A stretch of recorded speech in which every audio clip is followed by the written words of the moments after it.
အပိုင်းနဲ့နောက်ညကိုရောက်တော့တန်ထကိုမခေါ်ဖြစ်ဘဲနဲ့ကိုယ်တိုင်ပဲသွားကြည့်ဖြစ်တယ်။တခြားသူတွေကနေကြည့်လို့ကောင်းပေမဲ့မျိုးလှဲ့ကိုပဲစောင့်နေမိတာပေါ့။တယောက်ပြီးတယောက်ကပြီးသွားတော့မျိုးလှဲ့လာပါပြီ။ကျွန်တော်လည်းသူ့ကိုမြင်တော့အောက်ကနေလက်ကိုမြှောက်ပြတာပေါ့။သူကလည်းကျွန်တော်ကိုမှတ်မိတယ်ဆိုတော့သဘောနဲ့မျက်လုံးလေးမှိတ်ပြပြီးပြန်ပြုံးပြပါတယ်။ပွဲပြီးရင်အောက်မှာစောင့်နေမယ်ဆိုတဲ့သဘောကိုလက်ဟန်ချီရန်နဲ့ပြပေမဲ့မျိုးကမသိတယ်လို့ပုံစံမျိုးပြပြီးတုံ့ပြန်နေတော့ကျွန်တော်စိတ်မကောင်းဖြစ်မိပါတယ်။ဒါပေမဲ့သူနဲ့ပတ်သက်ခြင်းစိတ်ကတော့ထိန်းလို့မရတော့ပါ။ရုံထွက်ပေါက်လေးမှာပဲပြန်စောင့်နေခဲ့ပါတယ်။ဒီတစ်ခါလဲမျိုးမနေ့ကအမျိုးသားကိုပဲလက်ချင်းချိတ်ပြီးထွက်လာတယ်။ကျွန်တော်နှုတ်ဆက်ပေမဲ့သူကတော့မသိချင်အောင်ဆောင်လို့ထွက်သွားပြီးဘေးကလူတွေကလည်းကျွန်တော်ကိုဖူးကြည့်သွားသေးသည်။နောက်မှထွက်လာတဲ့မိန်းမရှာတယောက်ကကျွန်တော်ကိုတတိပေးသည်။မျိုးနာကိုတိတ်မကတ်နိုင်ကောင်လေး။သူ့လျံတိတ်သွေးဆိုတာမနေ့ကနင့်ကိုနှုတ်ဆက်လို့ဆိုပြီးထိုးကြိတ်လိုက်တာများမျက်နာမှာညှိုးလို့မဲလို့ထိုးသူဆိုတော့မှကျွန်တော်ပြန်တတိထားမိလိုက်သည်။အော်ဟုတ်တာပဲ။ကျွန်တော်ပြန်တွေးကြည့်ခဲ့မိသည်။ခုနကမျက်နာညှိုးနေတာတော့တတိထားမိလိုက်သည်။ကျွန်တော်လည်းစိတ်မကောင်းဖြစ်ရုံကလွှဲရင်ဘာမှမတတ်နိုင်တော့ပါစိတ်မကောင်းပါဘူးမျိုးရဲ့ထိုသူစကားကိုသာရှင်းနေနဲ့ပြောနိုင်တော့တယ်ဒီလိုနဲ့ကျွန်တော်လည်းဇွဲမလျှော်ပဲတတိယညကိုထပ်ဆောင်ပြီးမျိုးနဲ့ထပ်တွေ့ရဖို့အတွက်တာဆူနေခဲ့တာပေါ့ဒီလိုနဲ့တတိယညကိုရောက်လာခဲ့တာပေါ့ဒီနေ့ညကမျိုးတို့ဖြော်ရည်ရဲ့နောက်ဆုံးညပါဒီနေ့ညလည်းထပ်ပြီးသွားဖြစ်ပါတယ်မျိုးကလှလှပပလေးကပြနေတာကိုကျွန်တော်တငီးတမောထိုင်ကြည့်နေမိတယ်။မျိုးတယောက်ကပြရင်ပွဲခင်းထဲကိုမျက်လုံးလေးကစားပြီးကျွန်တော်ကိုမြင်တော့မတိမသားလေးပြန်ပြုံးပြတဲ့အပြုံးကကျွန်တော်ပျော်နေမိပါတယ်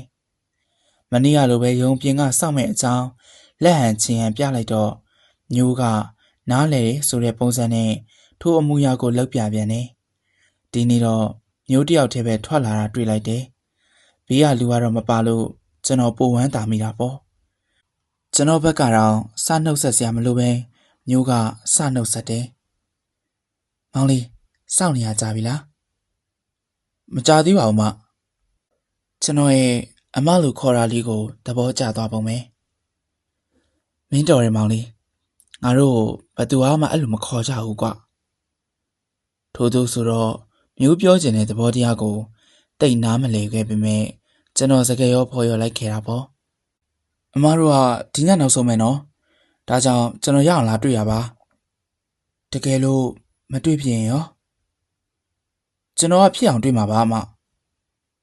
စကားမဆက်အမချစ်သူလားမသိဘူးမနေ့ကအကိုလေဟုတ်တယ်မောင်လေးဒီအဖြေကိုကြားလိုက်ချိန်မှာရှင်နဲ့ဝမ်းနေတယ်လို့ဖြစ်လာခဲ့မိတယ်တဆက်တည်းအမကပြောပါတယ်မနေ့ကအမမနှုတ်ဆက်မိတာကိုစိတ်မဆိုးပါနဲ့နော်သူကတိတ်ကိုတဝင်းတိုတတ်လို့ပါနောက်မှကျွန်တော်သိလိုက်ရတာကတဝင်းတိုတာမဟုတ်ပဲတက်တက်အနိုင်ကျင့်နေဆိုတာကိုပါဒီနေ့ तू မပါဘူးလားထို့သူမျိုးကိုမီတော့သူကစတယ်လို့နဲ့မင်းကသူ့ကိုပါစေချင်လို့လားဟိမပါစေချင်ပါဘူးအမရာသူ့ကိုအိတ်စီးကျွေးထားရလေမဟုတ်ရင်မင်းကိုတွေ့လို့ရမှာမဟုတ်ဘူးလာမောင်လေးအမတို့ပွဲစီပတ်ရအောင်လေအဲ့ဒီအချိန်တွေမှာလူတွေလည်းရှင်ပါတယ်ပွဲလဲတင်းငင်ဖြစ်တော့ဘာမှမရှိတော့ပါဘူးဘူးသီးကြောဆိုင်လေးမှာမျိုးတို့အတူဘူးသီးကြောဆိုင်ရင်စကားပြောပြခဲ့ကြတာပေါ့သူကဟာတလေးတွေပြောတတ်တယ်ပျော်ပျော်နေတတ်တာလေးကြောင့်အဲ့ဒီညကကျွန်တော်တို့အမှတ်တရပါပဲဒီလိုနဲ့ပြန်ကန်ပြီးတော့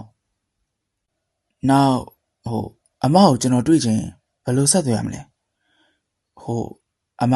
ဘာမှနေလဲမျိုးကိုမဝင့်မရဲလေးမင်းမိရဲ့မျိုးနဲ့ဝေးမှကြောက်တဲ့ကျွန်တော်စိတ်ကြောင်လည်းဖြစ်မှာပေါ့မျိုးကတော့သူ့မေးလိုက်တော့ကျွန်တော်ကိုပြုံးပြုံးလေးကြည့်ကအမတို့ကပွဲစည်းတစ်ခုမဟုတ်တစ်ခုသွားနေကြတော့နေရာအတီးကျတော့မရှိဘူးကွဒါပေမဲ့အမတို့ဆက်သွယ်ခြင်းတော့အမတို့အမေပွဲကောင်းဆောင်ဆက်သွယ်ရမယ်လေချော့ဒီမှာဖုန်းနံပါတ် ထို့သို့ဆိုပြီးစာရွက်တစ်ရွက်ပေါ်မှာဖုန်းနံပါတ်လေးတစ်ခုကိုရေးပေးခဲ့ပါတယ်တစ်ဆက်တည်းမှာပဲမင်းမပူနဲ့မောင်လေးအမားတို့နောက်လာလောက်ဆိုရင်တန်လင်ကြိုက်ခေါက်ပြဖို့ရှိသေးရဲ့လေအဲ့ဒီခါဆုံးလို့ရပါတယ်အဲ့မှာ9ရက်တောင်ကရမှာမင်းလာခဲ့ပေါ့ဟုတ်ကဲ့အမကျွန်တော်ရအောင်လာခဲ့ပါမယ်ကဲပြောရင်းဆိုရင်အမားတို့နေရာတော့ပြန်ရောက်နေပြီအမသွားတော့မယ်လीနော်အမကိုအားပေးချစ်ခင်ပြီလို့ကျေးဇူးတင်ပါတယ်နော်ထို့သူပြောပြီးမျိုးထွက်သွားဖို့ပြင်ချိန်မှာပဲကျွန်တော်သူ့ကိုစကားလှမ်းပြောလိုက်သည်အမကျွန်တော်တခုလောက်တောင်းဆိုလို့ရမလားပြောလေမောင်လေးထို့သူဆိုတော့ညိုးရဲ့ခေါင်းကခေါင်းရမ်းပန်းလေးကိုလက်ညှိုးဖြင့်ထိုးပြရင်ပေါ့အမခေါင်းမှာပန်းထားတဲ့ခေါင်းရမ်းပန်းလေးကိုပေးလို့ရမလားကျွန်တော်အမတ်တရသိမ်းထားခြင်းလို့ပါထို့သူပြောလိုက်တော့ညိုးကလိုက်လိုက်ရောရောပဲရှော့ရှူလေးမောင်လေးထို့သူဆိုပြီးသူ့နဲ့ရလေးကိုအနားကပ်ပေးလိုက်တယ်ညိုးကကျွန်တော်ရဲ့အနားကပ်လိုက်ချိန်ကျွန်တော်ရင်ခုန်တဲ့တွေဟာစူညံသွားခဲ့ပါတယ်ညိုးရဲ့ကိုသိန်းရင်နဲ့တနခါနံလေးနဲ့လှနေတဲ့ညိုးရဲ့အလှဟာကျွန်တော်ကိုဆွဲမက်စေတယ်ညိုးနေရက်ကနေခေါင်ရမ်းပန်းလေးကိုညင်ညင်တန်တာဖြုတ်ယူရင်းဝမ်းနေလာသလိုခံစားလိုက်ရပါတယ်ကျွန်တော်မျိုးနဲ့ခွဲရတော့မှာပဲဆိုတဲ့အတွေးကစဝင်လာတာပေါ့သွားပြီနော်မောင်လေးထို့သူဆိုပြီးပွဲရုံထဲသို့ဝင်သွားသောညိုးရဲ့ကြောပြင်လေးကိုကြည့်ရင်လွမ်းနေမိပါတယ်ညိုးကတော့နောက်ပြန်လှည့်ကြည့်ပြီးလက်ကလေးကိုဝှေ့ရမ်းပြပြီးညင်ညင်တတလေးနှုတ်ဆက်ထွက်ခွာခဲ့တာပေါ့ဒီလိုနဲ့ကျွန်တော်တို့ရဲ့အမှတ်တရလေးတညကတော့ဒီနေ့အတွက်တော့ပြီးခဲ့ပြီပေါ့အပိုင်း3ကျွန်တော်ဘဝမှာလွမ်းနေဆိုတာပါလဲနားလည်သွားခဲ့ပါပြီတယောက်ယောက်ကိုလွမ်းတဲ့ခန်းစားချက်ကတကယ်ကိုပဲခန်းစားရခက်ပါတယ်ငေးငိုင်တွေးတော့ထုံထိုင်းလေးပင်လွန်းလာတဲ့ဒီခန်းစားချက်ကဘလို့တောင်လူကိုချုပ်ကင်နေတာပါလေညိုးရဲ့အကအလှတွေညိုးနဲ့အတူသွားခဲ့တဲ့မုံစည်းတန်းရဆိုင်လေးတွေပြီးတော့အမရဲ့အရွှန်းဖောက်ရင်ပြောတတ်တဲ့အပြောဆိုလေးတွေအိုးအရာရာပါပဲအကုန်လုံးပဲကျွန်တော်ကိုအချိန်တိုင်းကိုစိုးမိုးသွားခဲ့ပြီလေညိုးရဲ့စိုးမိုးခြင်းကိုခံရပြီးအိမ်ထဲမှာငီးငိုင်နေတဲ့ကျွန်တော်ကိုဟဲ့ဖိုးစော်ကြီးထို့သူအိမ်ရှိကလှမ်းခေါ်တဲ့တန်နာရဲ့အော်တန်ကြောင့်အမေကနေတမီးရေနှစ်တငယ်ချင်းအခုရက်ပိုင်းလေးတယောက်တည်းငူငူငိုင်နဲ့ဘာဖြစ်နေလဲမသိပါဘူးရီးသားပူမိနေလားမသိဘူးမေးကြည့်ကြပါအောင်ထို့သူဆိုတဲ့အမေရဲ့ပြန်ပြောတဲ့ကြောင့်နည်းနည်းပြုံးမိသွားပါတယ်အမေနဲ့တန်နာကတိတ်ကိုခင်ကြတာပေါ့တန်နာကလေးဘဝတွေကအမေကသမီးလေးတယောက်လိုချစ်ခဲ့တာပါအမေပြောပုံရဆိုရင်အမေကသမီးလေးပဲလိုချင်ခဲ့တာတဲ့မိန်းကလေးဆိုပိုချစ်တဲ့အမေပေါ့လေကျွန်တော်မွေးပြီးမကြခင်မှာပဲအဖေကဆုံးခဲ့တော့သူ့အတွက်သမီးတယောက်ထပ်ရဖို့မဖြစ်နိုင်တော့ဘူးပေါ့နောက်အိမ်အောင်လည်းမပြုတ်ပဲအမေတယောက်တည်းအားနဲ့ကျွန်တော်ကိုပြိုးထောင်ပေးခဲ့တာပါတန်မာတဲ့ကျွန်တော်အမေကအတုပ်တွေရောဒုတ်ထိုးတွေရောပွဲစားလုပ်ရင်းနဲ့ကျွန်တော်ကိုထောက်ပံ့ခဲ့တယ်တန်နာနဲ့ကျွန်တော်ကတလကြီးတလငယ်ဆိုတော့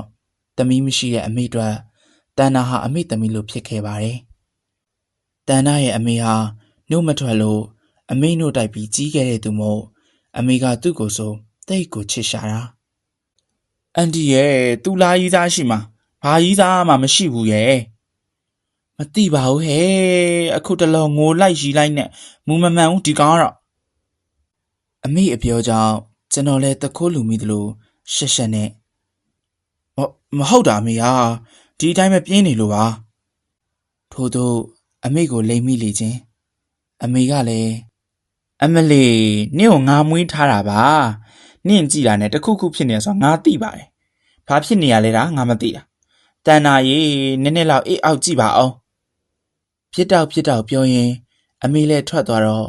ကျွန်တော်နဲ့တန်နာပဲကြံခဲ့ကြတာပေါ့ကျွန်တော်လည်းတန်နာကိုဒ ဒီအလွမ်းနာနဲ့ပတ်သက်လို့အရင်းနှီးဆုံးဆိုလို့သူပဲရှိရနဲ့ရှင်ဖွင့်ရအောင်မယ်လို့တွေးခဲ့မိတာပေါ့ကျွန်တော်ဘာမှမပြောရခင်မှာပဲတန်နာကဟဲ့ဖိုးစောနင်ဘာဖြစ်နေလဲထို့သူဆိုပြီးစမိလိုက်တာပါပဲဒါနဲ့ကျွန်တော်ကလည်းငါတို့ဟိုတနေ့ကပွဲကြည့်ခဲ့ရလေမဟုတ်ဘူးလားကြည့်တယ်လေဘာဖြစ်လို့လဲအဲ့ဒီနေ့ကပြရဲ့အမတယောက်ကိုနင်သိတယ်မဟုတ်လားဟဲ့အဲ့ဒီနေ့ကပြအများကြီးပဲလူငါဘယ်လိုလုပ်မှတ်မိမလဲအော်နင်ကလည်းဆင်ယောက်ကလူတယောက်နှောက်ရှက်လို့လေမျက်နှာထိသွားတဲ့တယောက်ဆိုတာလေဟာထို့သူပြောမှတန်နာကတတိယသွားပြီးခေါင်းတညင်ညင်နဲ့ပြန်ပြောတော့တယ်အော်သိပြီလေအဲ့တယောက်ကခါရချစ်စရာလေးဟာငါမှတ်မိတယ်ဒါနဲ့အဲ့ဒါဘာဖြစ်လို့လဲအေးသူနဲ့ငါခင်သွားကြပြီထို့သူပြောတော့တန်နာကအံ့ဩဟန်နဲ့နင်ကဘလို့ခင်သွားတော့ထို့သူဆိုပြီးထက်ဆက်စုတော့လဲကျွန်တော်လည်းပြောပြခဲ့ပါတယ်နောက်ရက်တွေနေမပါဘဲနဲ့ငါထက်သွားရင်လည်းခင်လာတာဟာအဲ့ဒီမှာသဘောကောင်းတယ်ပျော်လဲနေတတ်တယ်တခုဆိုတာသူ့ပဲငါမျက်လုံးနဲ့သူ့ကိုအနိုင်ကျင့်တယ်လို့ပဲဟာကျွန်တော်စကားကြတော့တန်နာကဆက်ဖြည်းဖြည်းလုံရင်းနဲ့ဟဲ့သူကမိန်းကလေးအစ်စ်မှမဟုတ်တာဘဲရရှိစရာလားရှိတယ်ဟာသူ့အကြောင်းနဲ့သူနေမှာပေါ့ဟာ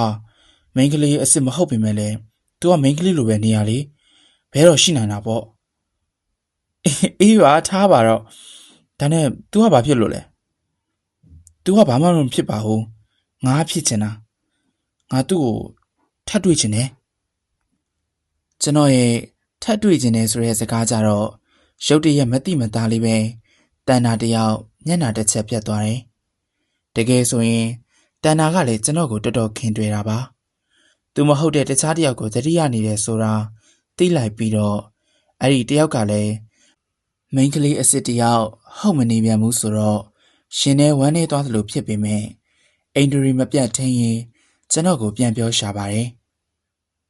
သူ့လိပ်စာနေမသိဘူးလားသွားတွေ့လေလိပ်စာတော့မရှိဘူးဟာသူတို့ခေါင်းဆောင်ဖုန်းတော့ငါသိတယ်